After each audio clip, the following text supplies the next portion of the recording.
are in, and they're pretty much unanimous. I mean, quote, one of the single most corrupt acts in American history. Quote, corruption unparalleled in American history. Quote, the most brazen theft and abuse of taxpayer dollars by any president in American history. Quote, the largest single act of grand larceny in American history. 5 stars. Most corrupt thing ever. People are grasping for words to adequately describe the unprecedented nature and magnitude of what President Donald Trump is attempting to do right now. And this isn't even about the whole stocks fiasco we just talked about a couple minutes ago, which has also been revealed over the last few days, in which the president appears to have been buying stocks in companies right before he actively took steps as president to boost those companies. Multiple times, millions of dollars. I mean that might be the biggest presidential corruption scandal in American history, were it not for this other thing breaking at the same time about the same U.S. president. This 1.8 billion taxpayer dollars, $1.8 billion in taxpayer funds that Donald Trump is liberating from the U.S. Treasury to pay out to his friends and allies. And look, I know there's a lot of coverage today that has described this fund. First of all, they're describing it as $1.7 billion. It's $1.8 billion. But you're also seeing a lot of descriptions, a lot of headlines about this thing, describing this fund as some kind of settlement of Trump's ridiculous lawsuit against the IRS. With all due respect to my friends in the beleaguered mainstream U.S. media, I gotta say that coverage and those headlines need to be refreshed. Because while Trump might have talked about his grievance against the IRS as a pretext to explain what he wanted to do here, the way this has worked out, it's basically totally unrelated. This pot of money, this $1.8 billion, is not actually meaningfully connected to Trump's supposed grievance against the IRS. His lawsuit against the IRS is gone. Trump dropped it. So this $1.8 billion, this is not like a settlement that's being overseen by a judge or something. It is just something that Donald Trump told the government he controls to give him. And so now the government he controls is going to put almost $2 billion into a fund for him at the Justice Department, and Trump's Attorney General will control the money. There is no judge involved. Neither the courts nor Congress is approving any settlement or overseeing any part of this. This is just Trump getting a ton of taxpayer money to dole out.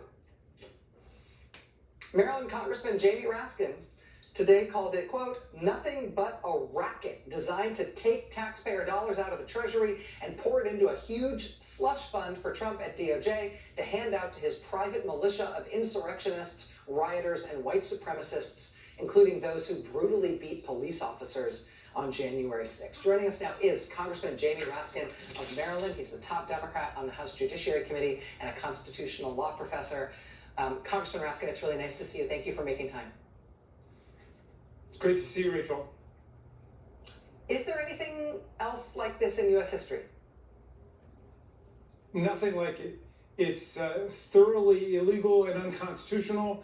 Of course, Congress never voted to set up a $1.776 billion political slush fund for the president, and we never would pass such a thing. So it's a complete violation of congressional appropriations powers.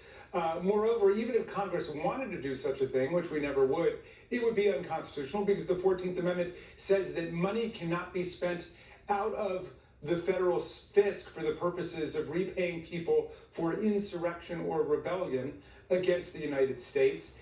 And look, but this is his MO now with all of these political slush funds. That's what the Board of Peace is. They took $1.5 billion from the State Department. That was money that was supposed to be for disaster relief. Then he sets up this Board of Peace. He gets $1 billion from the Qataris, $1 billion from the Saudis, and so on. We don't know anything about it. Is it public, private, profit, not-for-profit, registered in America, registered in Qatar? We don't know anything about it other than Donald Trump is chairman for life. He controls all that money.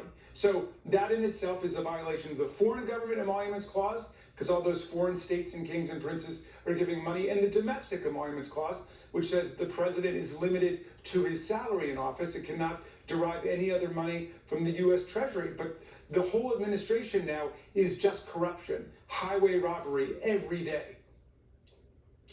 The way that you were describing it, including your reference to the emoluments clause and other means by which this seems pretty illegal, even to somebody who's not a lawyer, makes me think that these things ought to be stoppable in court. I mean, who has standing to challenge the Board of Peace slush fund that you were just describing, or indeed this new one that they're trying to set up at DOJ?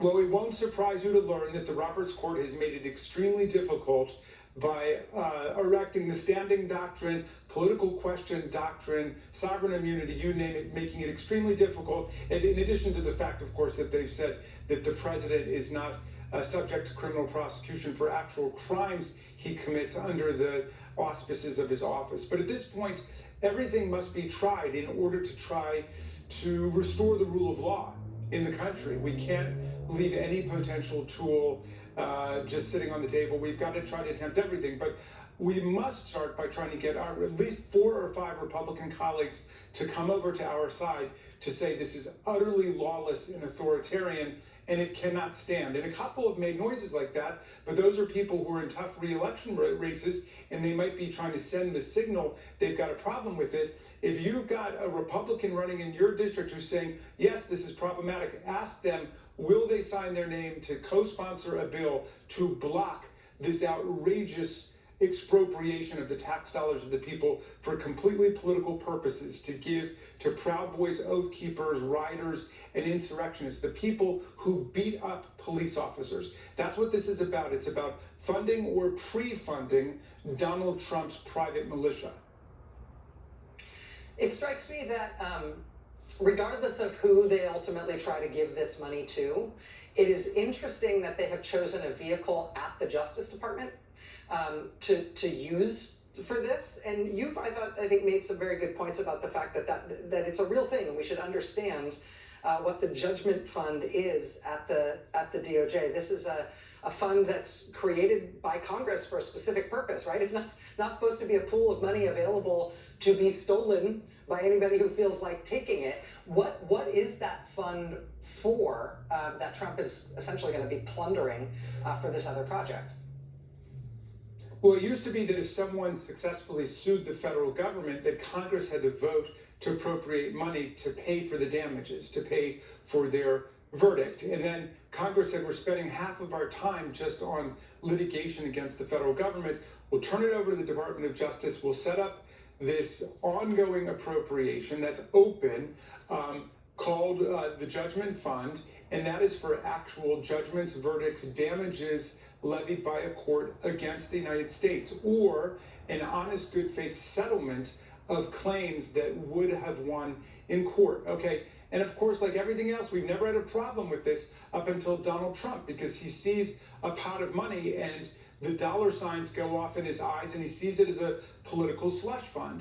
And so now they want to convert this fund that has always been used honestly in Democratic and Republican administrations for the settlement of lawsuits or just the payment of verdicts, to create this anti-weaponization fund, which is the most Orwellian title you can imagine. It's all about weaponizing the tax dollars of the American people to support Donald Trump's private militia. If these people had real viable causes of action against anybody, they would go to federal court. And the ones who have gone to federal court have lost their cases overwhelmingly. You can't find a single case of somebody whose criminal conviction was reversed on appeal after they assaulted a police officer on January 6th, or were convicted for seditious conspiracy, which means conspiracy to overthrow the government of the United States. If they had a real valid cause of action, they'd be in court getting it. But of course, Trump wants to take it out of the courts and put it under this little committee of mysterious appointees he has, who are going to be exclusively responsible to him. Again, it's just a complete ripoff of the taxpayers, and everybody can see what's going on.